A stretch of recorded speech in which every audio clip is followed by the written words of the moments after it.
മണിവിളക്കിളങ്ങണ കയ്യാല് വിരലൊട്ടി വിളിക്കണതാരാണ് മണിവിളക്കിളങ്ങണ കയ്യാല് വിരലൊട്ടി വിളിക്കണതാരാണ് മുഴുതിങ്കളുദിക്കണ മുകിലോരം മുരശുനി മുഴക്കണതാരാണ് മുഴുതിങ്കളുദിക്കണ മുകിലോരം മുരശുനി മുഴക്കണതാരാണ് വിളക്കിന്റെ നാളം പോലെ പൊൻതൂവൽ വീശും മാറ്റേറും മഴപ്രാവേ ഓ അതും ഇതുമായിട്ട് എന്താ ബന്ധം?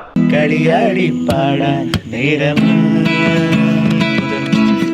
മധുവർണ്ണ ഇംഗ്ലീഷ് മീഡിയം ആയിരിക്കും. പൂവല്ലേ നല്ലീല പൂവോളല്ലേ മധുവർണ്ണ പൂവല്ലേ മറുനീല പൂവോളല്ലേ